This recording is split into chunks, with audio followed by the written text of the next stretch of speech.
Welcome back to The Big Debate with me, Nomia Iqbal. Now, the Sikh religion has always taught equality between men and women. Indeed, that's, one of the main principles of it. But are all gurdwaras always practicing what they preach? The Times of India, the newspaper, recently asked, why is it that women can't perform kirtans in the Golden Temple? Why is that? Are there any female priests out there? Do you feel enough is being done to practice equality in Sikhism? Do get in touch. I really want to hear what you have to say on this. The number is 03459 440 445. You can drop me a text on 81869. I've got two guests on to talk about this. Manjit Gill, who is the founder of Binti, is a social enterprise, and Shamsher Singh, a spokesperson for the National Sikh Youth Federation. Welcome to you both. I want to start with you, Manjit. As I said, everyone knows that, people who are aware of Sikhism, even if they don't know it in depth, they do know that it's the principle of it is equality between men and women. But as a Sikh woman, do you feel that? Do you feel there is equality? Absolutely. I think it's been ingrained in me right from the beginning that anything that my brothers can do, I can do. But do you think that goes on? Thinking it and feeling is one thing, but do you think in practice it happens enough? It's absolutely happened in my life, and I'm pushing to make sure that it happens for every other girl that I come into contact with. So let's talk about that question then that the Times of India asked about women not being able to, essentially do what the men do in the Golden Temple. What's your viewpoint on that? Well, actually, it's quite shocking because I think I know from everything that I've read or I've heard or I've grown up with in my religion that it dictates that we are equal. And if something has changed somewhere along the lines, then that's a cultural thing. It's nothing to do with our Sikh religion. Shamsher, what has changed then along the lines, as Manjit is saying? Why is it that the women can't perform kirtans in the Golden Temple? I think that's a central question, and it's one that a lot of our work has been centralized around, because we know, as Manjit clearly explained, and as you referenced in the beginning of the show, that in Sikh thought there is no such discriminatory practice. In fact, the Sikh thought has established itself on the idea of challenging such oppressive notions of power, that there is only a religious space for men or for men of a higher caste, for example, in the context of South Asia. Why this is happening now? Why are Sikh men in Darbar Sahib today telling Sikh women they can't do kirtan when the thought clearly says that this shouldn't happen is central. And the response to that is because of the traumas of colonialism and the internalization of colonial logics. And I reference this thinker, a decolonial thinker on this, Professor Sabelo Nadluvu, who's from Nigeria, and he says, colonialism is the replacing of our memories, plural, with European memory. So how we're taking this notion of patriarchy. So when the British arrived in South Asia, so let me just get this. You're saying it's because of colonialism. I'm saying that is a key. But colonialism's over. I'm saying that's a key factor in understanding why this continues to happen and how certain logics have been ingrained within the consciousness of the Sikh. And I would challenge that statement, and a lot of thinkers do, that colonialism is over because, it's still impacting us, as we can see today, right? As a Sikh practice that is clearly outlined in Gurbani, that women should be allowed to do kirtan, is being misinterpreted and being reinforced through the opposite, which is that women are being banned by Sikh men. And that's happening because of, as I said, because... So you think they've got this mentality, this colonial mentality? I think that's a really straightforward way of saying it, but they've internalized colonial logics of patriarchy. So when the British arrived in South Asia and they saw the caste system, right, that, society is divided by these layers because of Brahmanism and its ideologies, and they saw this really deeply entrenched patriarchy, how Brahmanism says the man is the center of religion and is the most pure, and then they saw the similarities that they had with pro-colonial Christianity of the priesthood and how women are discriminated from that. and they loved it, right? And they thought, this is brilliant. We can latch on our colonial ideas and our exploitation further to the minds and bodies of those in South Asia. And then the British, in the Sikh context, I can explain how very specifically they did that. And one of the ways they did that is they dismantled Sikh institutions and they imprisoned Sikh thinkers, and then they created this new religious governance institution of the SGPC, and they used laws, the Gurdwaras Act of 1925, to create the legality around it. So if me as a Sikh, if I went to Darbar Sahib today and I said, look, Kirtan is allowed for all women of and any human being of any caste. In fact, in Gurbani that we're doing the Kirtan from has individuals from low caste that are doing Kirtan. And if I try to stop this, then the law would be used against me and I would be criminalized for being, violating whatever the law says that I'm violating by that space. So do you see how colonialism I just want to hone in on that. I understand what you're saying. I get it. But there might be people thinking, look, that's a bit of a cop-out. Colonialism is over. These people aren't running the Gurdwaras. We know that they are Gyanis in Gurdwaras in the UK. So, how long can you keep sort of using that as an excuse that it's just a hangover of colonialism? I'm not using it as an excuse. And I think, the people that say colonialism are over, I mean, they're probably not aware of the massive amounts of work being done in academia to address colonialism and coloniality and how it continues to impact me, right? I want to just bring Manjit in. Okay, just finish off your point, then I'd like just Manjit to get her viewpoint in. I'm a Sikh, and my people were from Punjab, and now I'm in England because of the displacement of colonialism and the violence of it, speaking to you on the BBC Asian network, which again is this idea of our bodies and minds being dislocated and diasporas exist. So colonialism is continually impacting me, like my thought. I think in English, and I'm from Punjab, from the people of Punjab and Sikh, and my thoughts and my voice in my head is in English. So of course colonialism is continual on the minds and bodies of those from South Asia. Okay, Manjit, what do you think of what Shamsher is saying there? I mean, I can, with the work that we've been doing, we know that our vision is to create a world where all women have menstrual dignity. So in the 3 years that we've been speaking to hundreds of girls, there's this idea that religion says that you can't go into a temple because you're on your menstruation. And it's not true, certainly. It's all about you have to understand where the ideas come from. So if it's colonialism, if it's patriarchy, if it's matriarchy, there's a number of things that can stipulate, or it could just be someone's understanding. And until we get out there and we educate and we say, well, actually, you can do Kirtan, there's nothing in our scriptures that suggests that women cannot perform in the Gurdwara. It's all someone's interpretation. It's a Gyani's interpretation. It's a committee's interpretation. It's a mother's interpretation. We've spoken to many people, and I can say with conviction that Sikhi doesn't stop me from doing anything.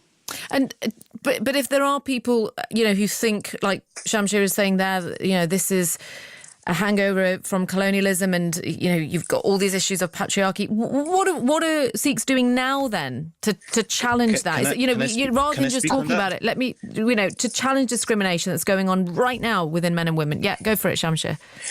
Firstly, I'd like to draw attention to the work that Manjit Kaur does with her project, and she is a Sikh that is challenging this, and so I think Sikhs are continuously challenging notions of power and oppression, and I think specifically, right, in this example with the SGPC as a religious, quote-unquote, religious governance body, in 2015, there was a gathering of 60,000 plus Sikhs to challenge these ideas of the SGPC. In fact, this goes back to 1986 when there was a gathering of the Sarbat Khalsa and the Panthik Committee, this organization of Sikhs that were fighting for their freedoms, abolished the SGPC and located it as a colonial institution that's going to continue to create these problems. And then in 2015, this was re-echoed when there was a gathering of 60,000 Sikhs, and Bhai Jagdar Singh Hawara, who's a revolutionary Sikh guerrilla who's currently in prison, was elected by the people, the Sikh people of Punjab, as the spiritual and the political head of the Akal Takht. So the Sikhs are constantly challenging this, right?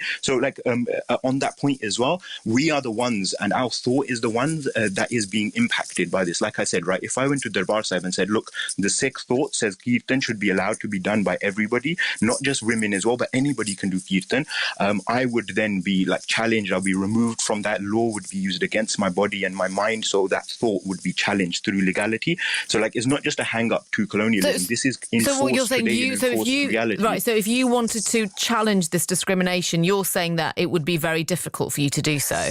I'm saying within the way the law is right now, this is why Sikhs have elected Jagtar Singh Hawara as the leader of the Akal Takht, because they. But where are we talking about? Whereabouts? In India, right? Yeah, in Punjab. So not in India, because Sikhs they don't recognise the political authority of India, and again that is linked to why Jagtar Singh Hawara was elected as the representative and the leader of the Akal Takht, the highest Sikh quote unquote religious institution, right? So Sikhs are constantly challenging this, and we're the ones that are being criminalized because of our challenges to these oppressive notions of power, and for linking them and for saying, look, this idea that women are impure comes from Brahmanism, and it's a cultural idea that's enforced within, even today with Modi's India, and it's pushed towards the right wing. But Modi's not, he's not in the Gurdwaras, is he? Can I bring Manjit back in? No, can I, with due respect, Shamsher, you have spoken quite a lot.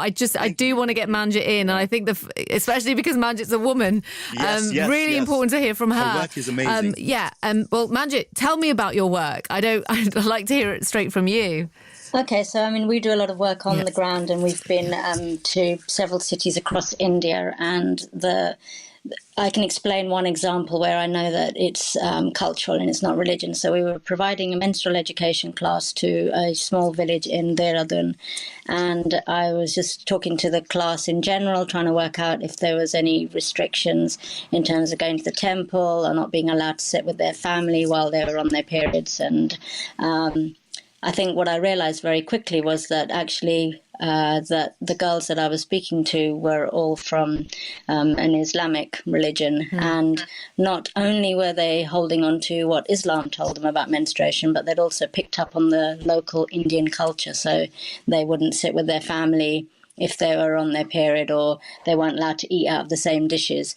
So I think what I recognized from a very early start was that actually my religion and my faith is absolutely behind the work that I do. And it might take that's such a really good point that you make, because that's the problem, isn't it? You've got, your religion says one thing. As we've said, we know that, the Sikh faith is about equality. That, the very kind of heart of it is about equality between men and women. And, other religions would say the same about them. But culturally, that doesn't happen. We know it doesn't happen.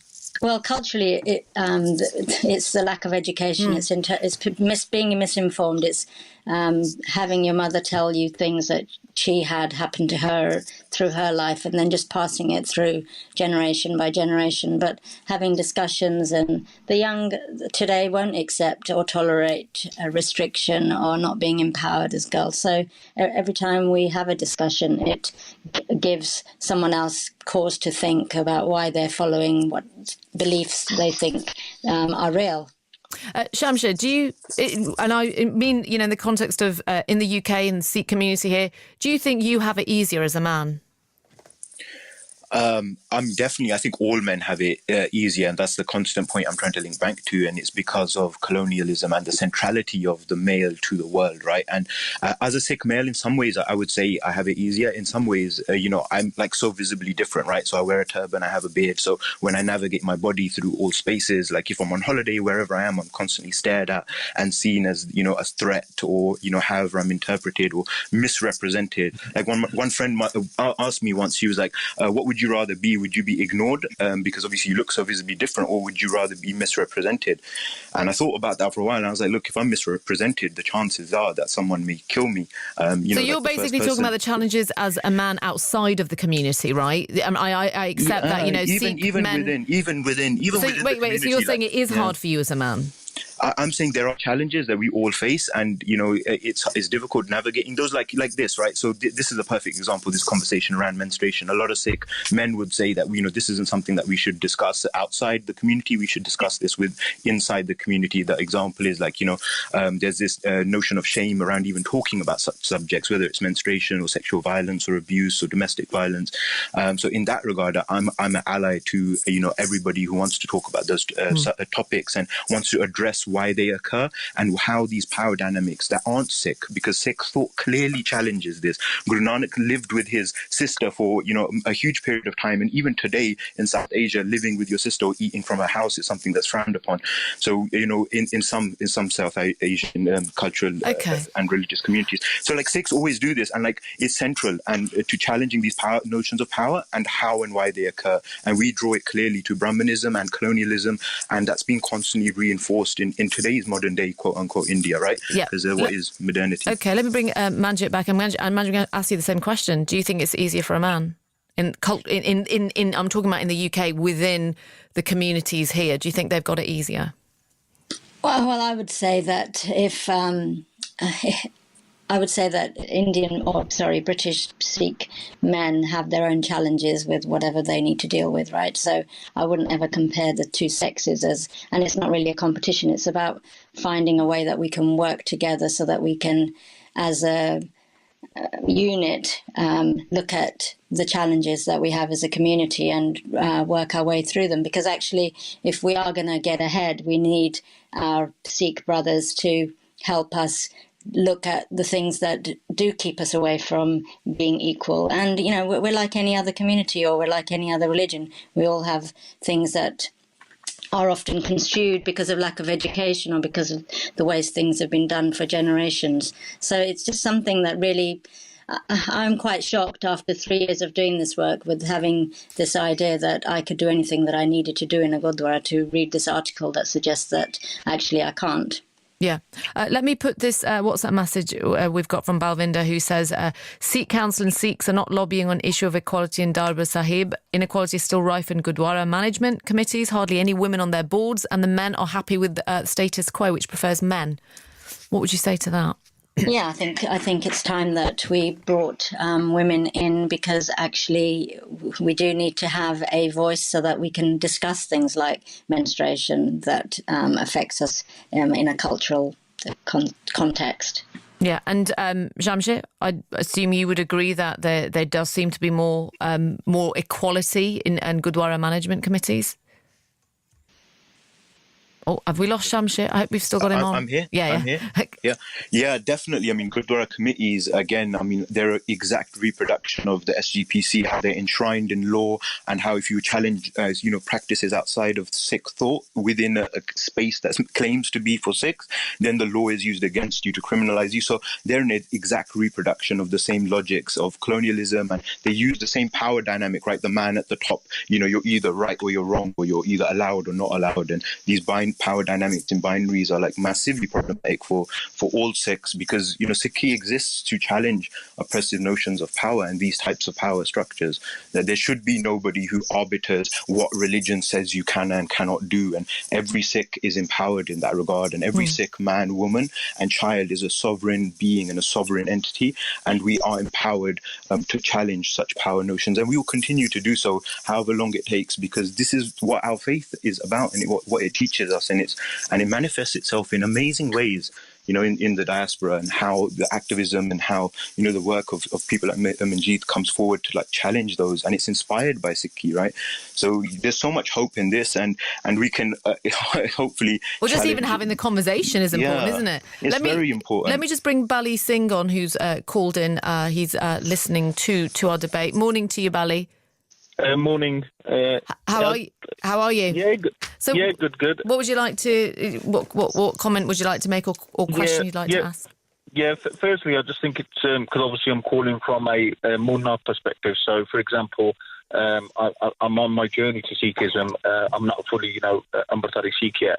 A couple of points that I think raised in the last day, especially by Shamsher Singh, but both points. Everyone's had sort of decent points on this topic. I think firstly, I don't see a reason why women can't do Kirtan that Bart said, but I think I have to agree, as Sikhs, as people, we have been changed massively, possibly over the last probably 200 years to what we were.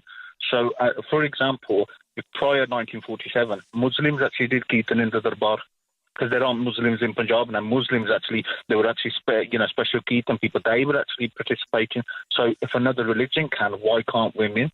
Secondly, we have to have a look here in the daytime here. If you go for example Smedi Gurdwara, there's actually women that do Kirtan there. I think those people have to in Punjab women have to get together. And we actually have to see a situation where women want to do a Kirtan in Darbar Sahib, and if they're being stopped, why they're being stopped. But I think the problem we have to go back is to the roots. People in Punjab at the moment are being changed as people. The constitution doesn't recognise Sikhs as an independent religion. So if you've got, for example, we've talked about menstruation, all these sort of superstitions, they're coming because our identity, us as people, we have been changed. Look at me now. I cut my hair at the moment.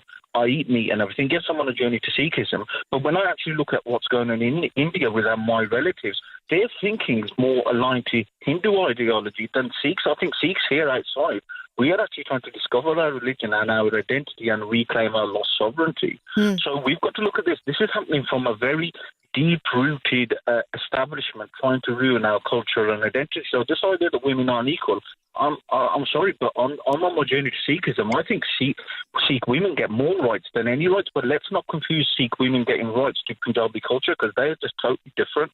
Manjit, can I get your take on that? Yeah, I'd absolutely agree. We confuse culture with religion, and religion dictates for us, for me as a Sikh woman, that I can do anything that a man can, and that there's nothing that can stop me from going into the Gurdwara and doing what I need to any day of the month. But I would say that we do need men and women to have these discussions so that we can keep the conversation parallel to the teachings of our gurus. And the fact that we're having that conversation is a sign of it. Thank you so much to you, to all of you, to both of you, and to Bali Singh there, just giving us his viewpoint on there. Manjit Gill, the founder of Binti, it's social enterprise. And also thank you to Shamsher Singh, spokesperson for the National Sikh Youth Federation.